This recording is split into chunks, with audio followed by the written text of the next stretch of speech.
Welcome back, everybody, for another Wise Take Nation NASCAR DFS live stream. Today we've got the Pocono 350 in Pennsylvania. Same track as yesterday, same people, just a little bit different starting positions. That's about it. So shouldn't take too long, but we're going to do it and hopefully win some more money. Tom, I know you had a great day yesterday. How did it go? Yeah, man. Super expensive Christopher Bell. That really limited his ownership, which was really good. I think the field was at like 15% on him. And I had a little bit more than that, so I had a couple teams with him that got pretty deep. But the big one, finished sixth in the $3.20 entry, so it was cool. It was like $1,200, man. It wasn't too bad. So really excited for today. We got the top 20 finishing positions inverted, which. With them putting the pricing out before, there's some really chalky plays this week. We'll get into those, man. But like you said, it's just the same race again. The only difference between yesterday and today is they were pretty much on a green racetrack yesterday because it rained right before. And then today you've got three events in the same day. The trucks were at 9:30. Xfinity 12:30, probably getting pretty close to wrapping up around here now. And then we got Cup at 4:30.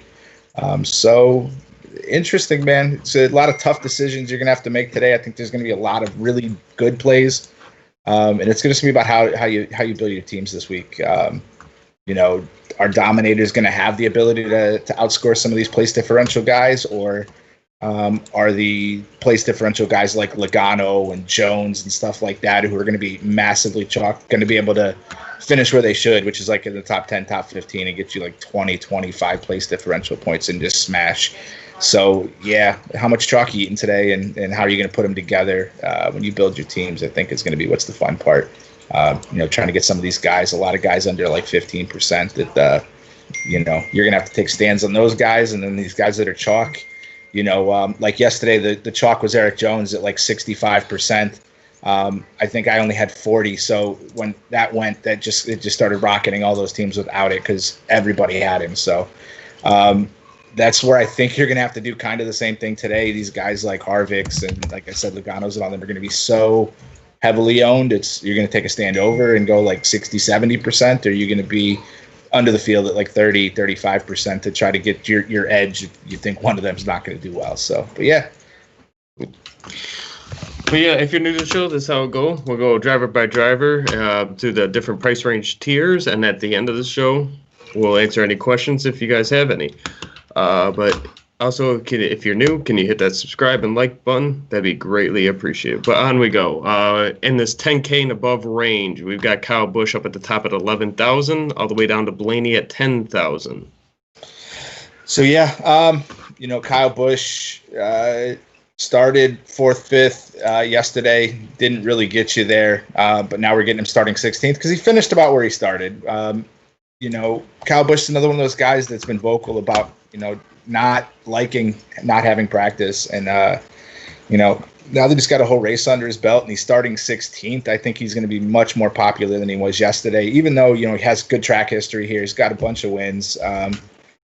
So for them it might be a little bit of a strategy game, because if you saw, that's what it was, these people trying to figure out how to break up the strategy and just hope a caution fell their way. So that's where our swings, like I said, are going to come at Pocono. So I do like Kyle Busch. I think he's going to be fairly popular. Starting 16th. He's expensive. It makes it really hard because all these guys, even Harvick starting 20th, you love him. You're getting 4 extra spots. Won the race yesterday. You're like, all right, like he's going to be super popular. Chase Elliott, the big thing for him was transmission issues yesterday. He was running inside the top 10 when that started to happen.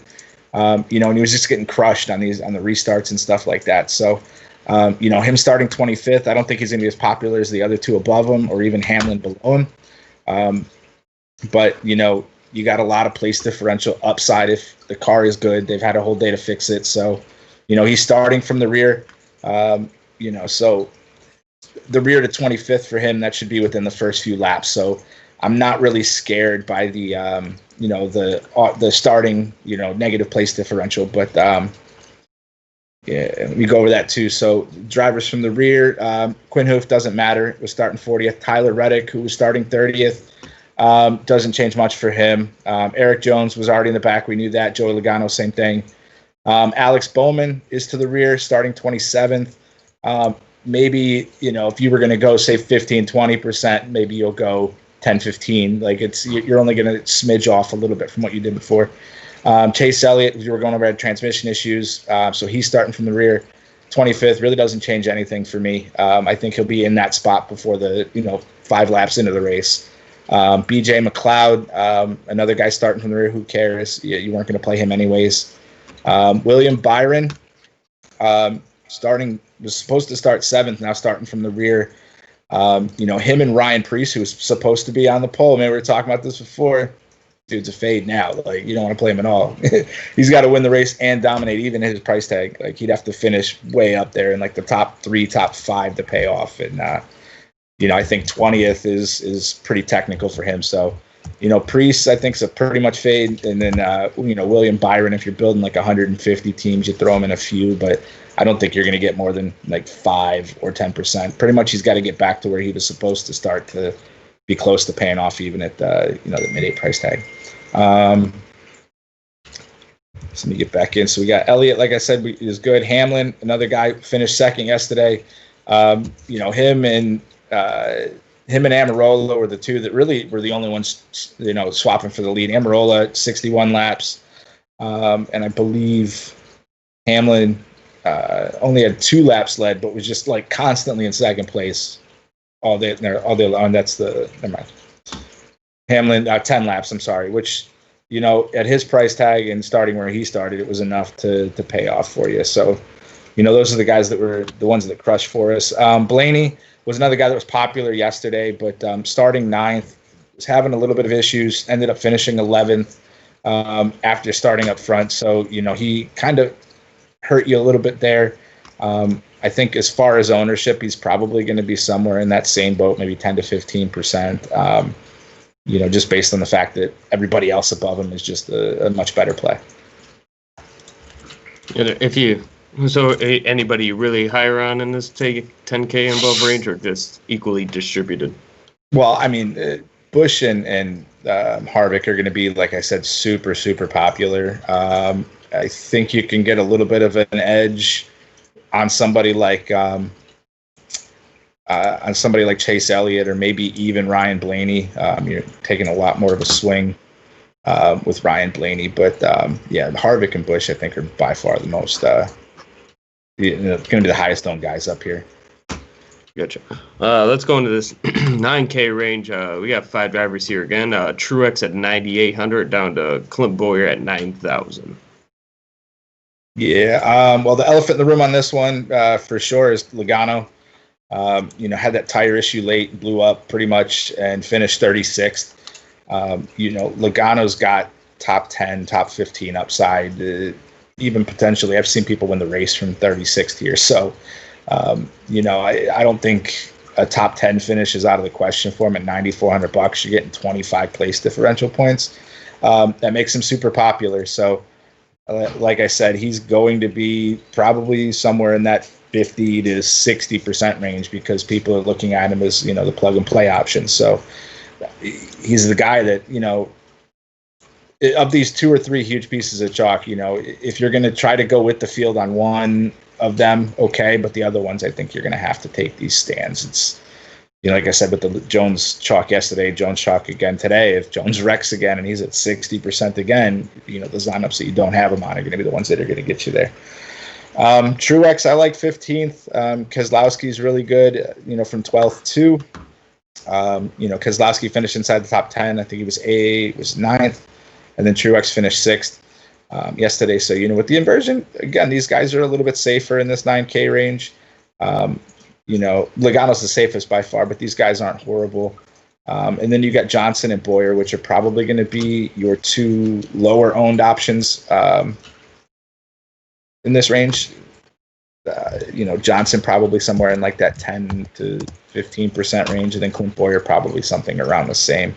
I did see one projection model that did have Keselowski really low.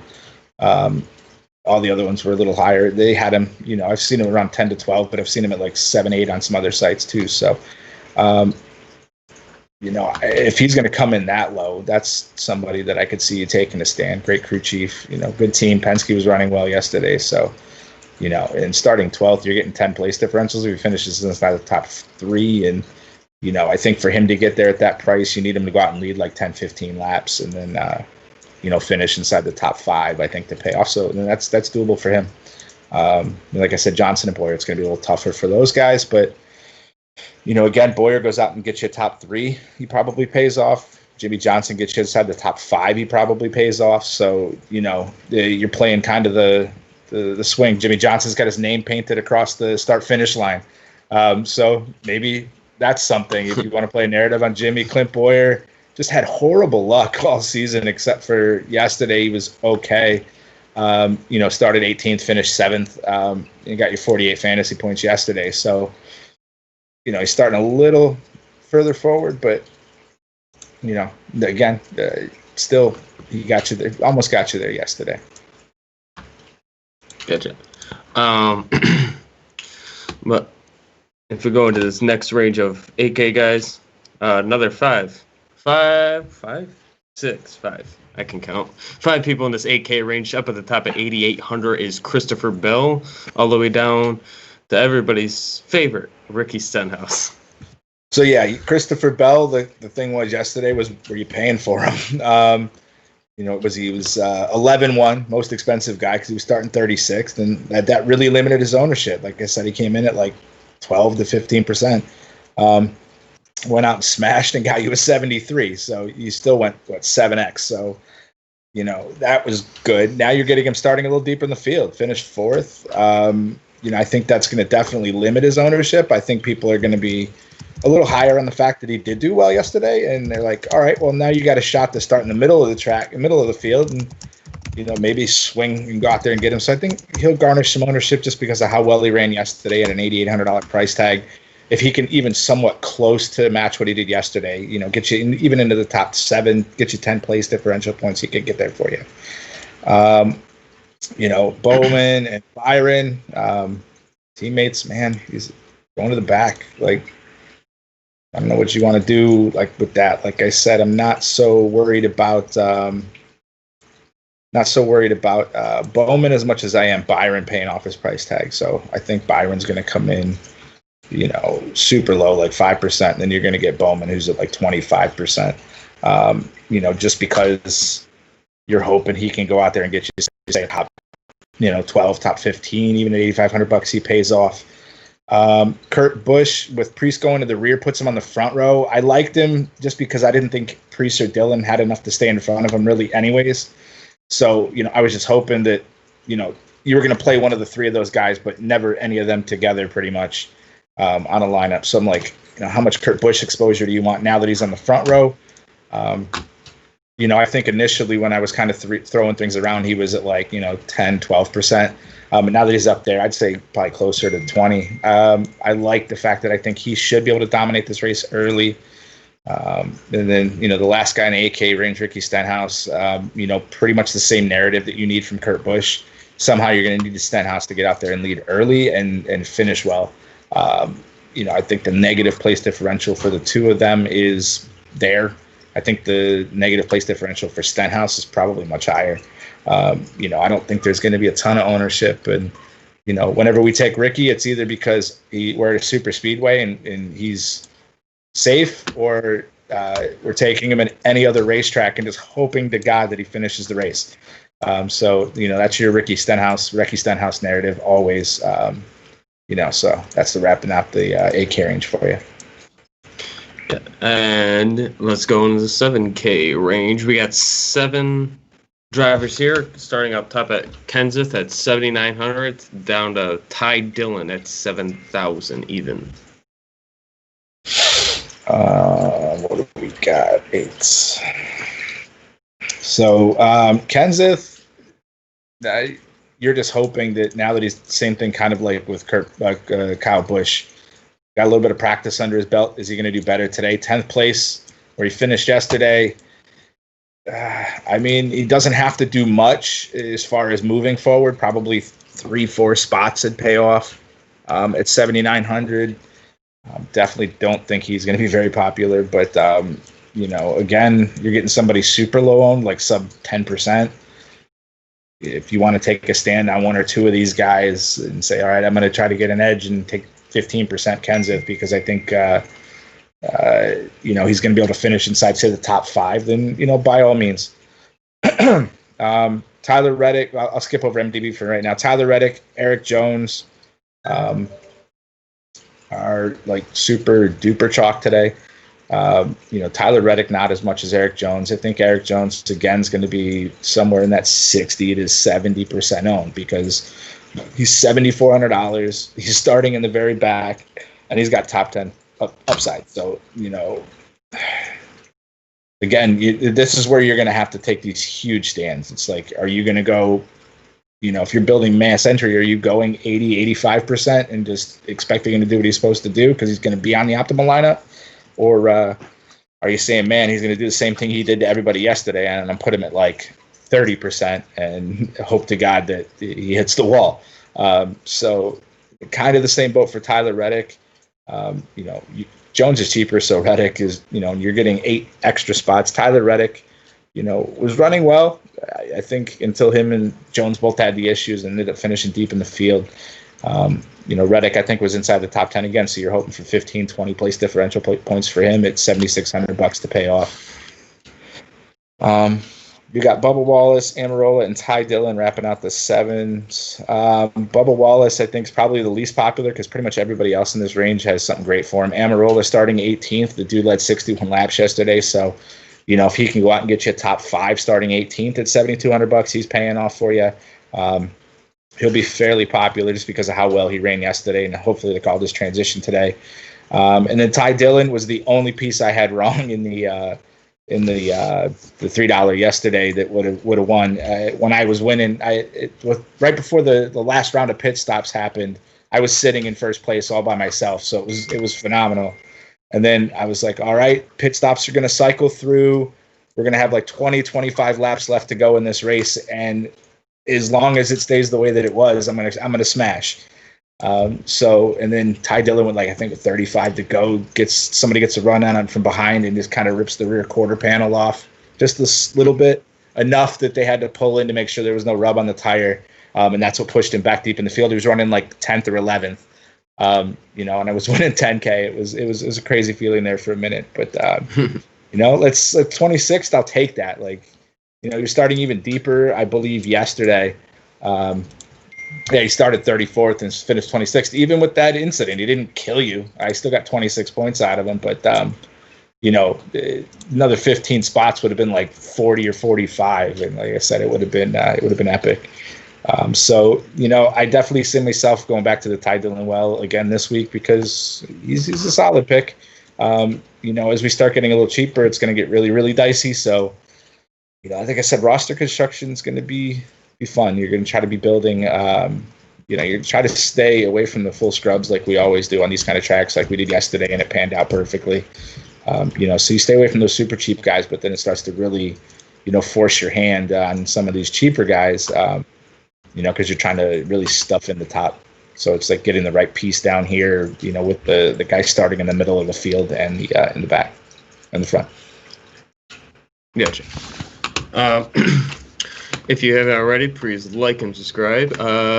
As we go into the 6K range, we got six drivers here. All the way up at the top at 6,800 is Daniel Suarez, and at 6,000 is Austin Dillon. Daniel Suarez, you don't need to go there. 28th, he got lucky yesterday. There's a couple cars that wrecked, and maybe that happens again today, but what's he going to do? Finish about here again at his best? I don't think you need to go there. Cole Custer, you're hoping somehow by the grace of God this kid gets out there and leads maybe 10 laps and then finishes inside the top 10 to pay off $6,600. So I could see him potentially getting there because that'll let you force up top. Kind of the same boat for Chris Buescher, Ryan Newman. Like you said, you need these guys to lead maybe a little bit or somehow finish, Cole Custer finishes where he started, Ryan Newman finishes where he started, he's probably going to pay off since they're cheap. Chris Buescher somehow probably, about the same, maybe a couple spots. Maybe he gets into the top 8 or something like that to pay off at 6,400. John Hunter Nemechek, like I said, these place differential guys, some of these guys that are even cheap, like Nemechek at $6,100, it's like, he goes out and gets you a top 15. He's paying off $6,100. So it's like, are you going to take a piece of that? So it's interesting. And then the last guy, Austin Dillon, you're hoping to God somehow that he, starting from the pole now because of no Ryan Preece, that he's able to get the clean air and get out there and, lead. The more laps he leads, like say, for instance, somehow he gets maybe the first 15 or 20, then he has to go out and finish inside the top 10 to pay off, top 15. He goes out there and leads 5-10 laps. He finishes inside the top, 8-10. He probably pays off at $6,000. He's super duper cheap. Are you taking any flyers under the 6K range? Anybody that really floats your boat? Ryan Preece would have been, had he been starting from the pole. Like I said, it would have been kind of the same boat as Austin Dillon. Either one of the two of them led for any amount of laps and could get a solid finish, they would have paid off. Corey LaJoie, if you think he can finish maybe a little better, say the top 15, top 18, you could take a stab at LaJoie. I don't think he's going to be super duper popular. Michael McDowell, pretty much the same thing. The dude ended up finishing 8th yesterday, was the other piece of the, the lineup that I had yesterday that smashed. He started deep enough yesterday and ended up getting you, he started 26th, finished 8th, got you 54 fantasy points at $5,500. So he's almost 10x. He's smashed. So can we get a repeat performance? I think even if McDowell goes out and finishes 8th again, he smashes for you, so you could go there. But pretty much everybody after that: Brennan Poole, Davison, Hoof, Yaley, Smithley, Hill, Gase, McLeod, Balicki. If you're building 150 teams, set your percentage to 1 for all of these guys. And if it wants to put one of them in to smash in the other 5 pieces because you're trying to build 150 teams, okay. But I wouldn't have more than 1 or 2 teams of any of them total in 150 lineups. Yeah. But that brings us to that portion. Let's get into some questions real quick. Throw any questions you got, throw them in there. We got a few already, so get through those. OS asks, thoughts on Kurt Busch and Clint Boyer? That was an earlier goal, looks like, but... Yeah, Kurt Busch and Clint Boyer, like I said, their ownership is not going to be astronomical. Kurt Busch, now that he's starting, on the front row, I don't know, Kurt Busch. I think he's going to be fairly popular. Clint Boyer, a little bit less for sure, but he's starting on the outside of the front row now because of the Preece move. Yeah, I like Kurt Busch. I think is a lot safer. Just at $8,300, if he goes out and leads 20, 30 laps and then finishes inside the top 10, he probably pays off. So, and anything more than that's the gravy that you're looking for. So Busch is safer, but Boyer, you're hoping for a top 5, top 10 finish to get there to pay off. Wes Beer asks, is there any player in Eric Jones' price range that offers upside? I'm assuming the same upside or just as much upside. What was that? Is there any other player in Eric Jones' price range that offers upside? Oh, you mean who would you pivot off of in the Eric Jones price range? Tyler Reddick is nice. Amarola, I like the upside for him. Ty Dillon. Probably those would be the guys that I would go with if you were really trying to pivot off Tyler Reddick. Or, you want to go up the other way, you can maybe go an MDB, at a couple $100 more expensive, hoping that, like I said, he gets out there and maybe leads a handful of laps and finishes inside the top 10 to pay off his price tag. So, like I said, I could see you going there too. Good. OSS Fade Bowman, underweight on Bowman, would you say? Bowman, I mean, he's not a fade for me for sure. He's only got to make up, like, by the time these non-chartered teams let him probably move up a couple of spots, he's got to make up 10 spots. I think, if this was like a short track or something like that, maybe it would limit me a little bit more, but he's decent at these types of tracks. He was running well before the issues. So, had he been actually starting 27th, I probably would have been like 30% on him, but now I'm probably more like 20 to 25%, just because you still got to do a little bit, but it's not like you're asking him to, spin the earth the other direction. He's just got to get, if he gets top 10, top 15, he's paying off at $8,500. Thomas Dow, will there be a competition caution today? Not that I know of. I think because they had the race yesterday and they've got plenty of track practice and they've got data, I think they'll probably skip it today. Gotcha. Joey Richardson, what does this mean for the guys that got penalized for making changes to the cars? So like I said, I'll go over that list again for the guys that missed it. 1 second, just pull the sheet up here. So Quinn Hoof already was starting in the rear anyways. You weren't going to play him, so don't worry about Quinn Hoof. Tyler Reddick doesn't change much. He was starting 30th. Like I said, by the time he's unchartered teams, he's got to make up a handful of spots to start getting you positive place differential. So you're not asking, like I said, the world out of him. Top 15, top 20 finish probably for Tyler Reddick. Eric Jones, Joey Logano, both were already starting in the rear. That just made them chalk just because they got placed from Rex. Alex Bowman, like I said, maybe a smidge. You're going to play him less than you would have before had he been starting 27th, but it doesn't make a huge difference for me. I think he should easily be able to be a top 12, top 15 car. And anything more than that, it's going to pay off. Chase Elliott, like I said, the whole thing for Chase Elliott is you hope that people got scared. If people got scared away from playing him because he's starting from the rear, then you're going to get an edge. I think he should be easily able to get back up where he was running yesterday, which was close to the top 10 before he couldn't keep the car in third gear. So maybe a little bit. BJ McLeod, who cares? You weren't playing him anyways. William Byron and Ryan Preece are the ones that it hurt the most. Willie B is going to have to finish at least where he was supposed to start to even be close to paying off. And then Ryan Preece somehow would have to get this race completely backwards and end up leading and finish inside the top 10 to even be close to paying off, even though he's cheap. I don't think you have to go there. I think to get like 30 points out of him, he'd have to end up finishing like 8th or 9th or something like that to get you there. So I don't think you need to go there.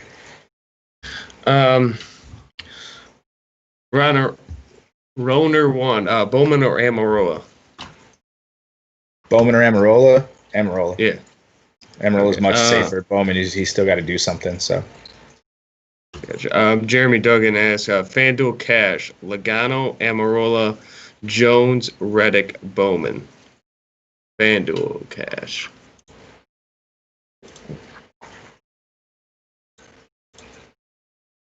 Read that to me one more time. FanDuel cash, Logano, Amarola, Jones, Reddick, Bowman. Yep.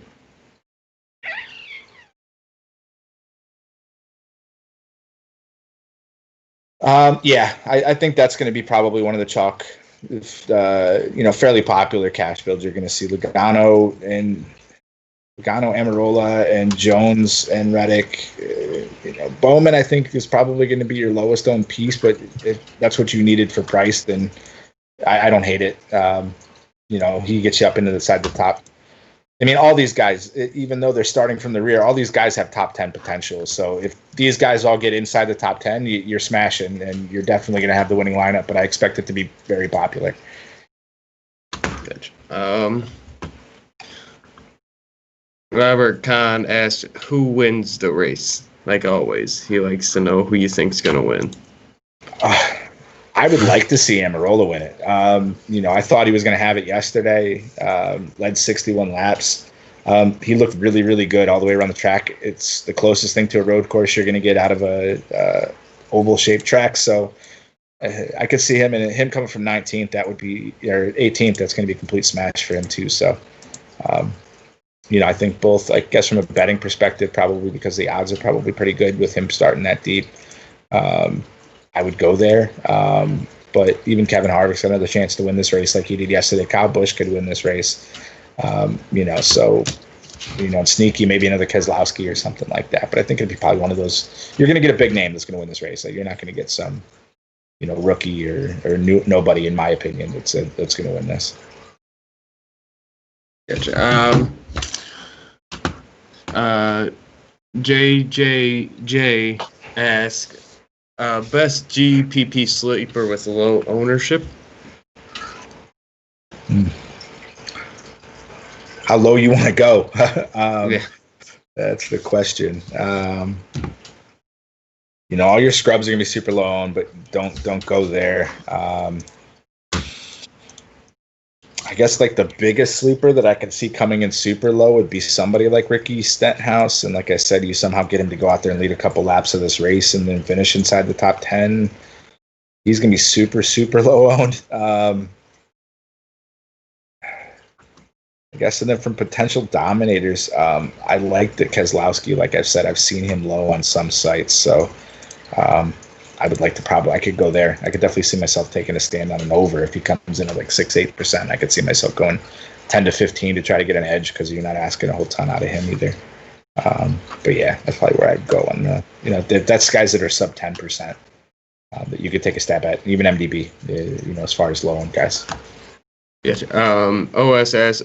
Leave 1,000 on the table for DK GPPs.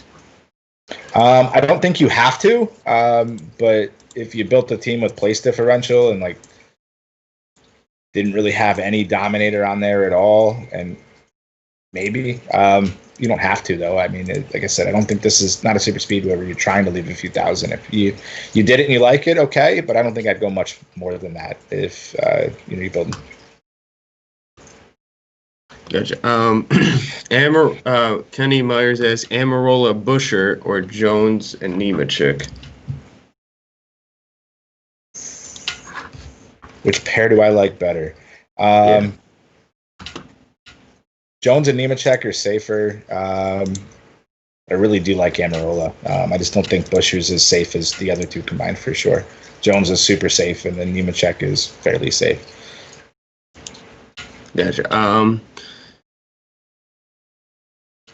Travis Duarte asks, who looks better today, Harvick or Kyle? That's a tough one. I think Harvick will probably be more popular with the win, but Kyle's got a ton of wins here. So, if you can get Kyle a little bit lower ownership, I could see yourself going there too. Gotcha. Over there. Q asks, thoughts on John Hunter Nemechek? Like I said, Nemechek's going to be popular because he's cheap and he's starting fairly deep. So, I see Nemechek being some 20-25% owned. Still, even at that kind of ownership, is not safe. You could take the rookie slump and say, this kid's going to hit the wall early and finish horribly, and you're going to get, little to no exposure in him. And if you're doing multi-contests, maybe 5-10% if you're trying to get an edge on the field, or you're saying, hey, he's pretty safe. I think he can go out and give me a top 20, top 18 at $6,100, and I'm going to go over on him. But, like I said, it's going to be about these stands if you're building mass entry. Like, you can't really try to be right on par with the field because even if you get it right, you're going to tie with like 1,000 people if the chalk hits. So, yeah. Gotcha. Best pick $7,000 and below.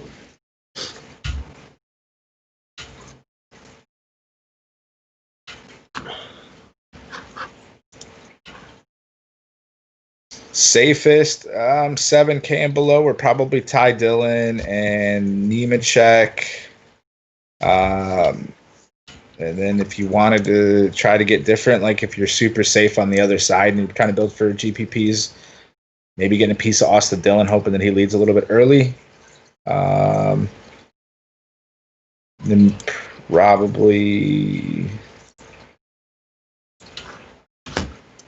probably Busher if you're trying to get an edge on people. But like I said, Nemechek and Ty are going to be pretty popular down there. Gotcha. Tori J has a single entry on DK. Who is the one driver you're starting with? Single entry on DK. Who's the one driver you're starting with?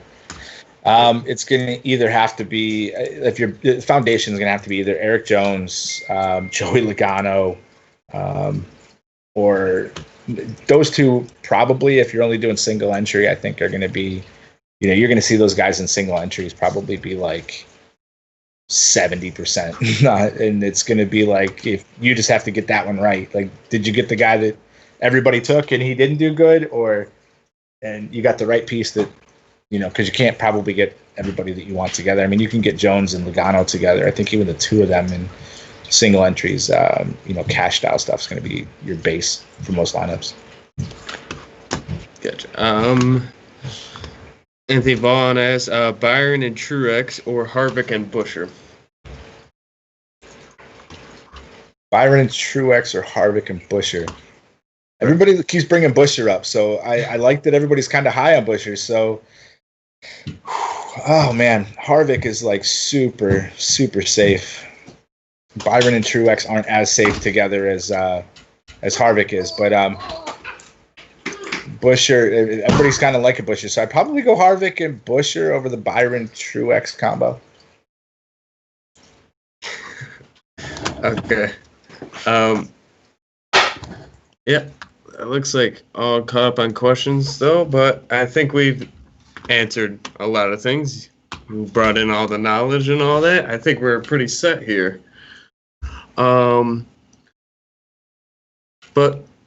I think this is where we'll end the show. Seems like a good spot. We answered all the questions. But once again, I thank everyone who tuned in to the show. Subscribe and like to the video. Just put your questions out there. Contribute to the comments. Thank you every week for joining us. If you need any questions, Tom will be in Slack chat, or if you hit him up on Twitter at kartracing_22. I am at Clint Patricus. Thank you, everybody. Have good luck and peace out.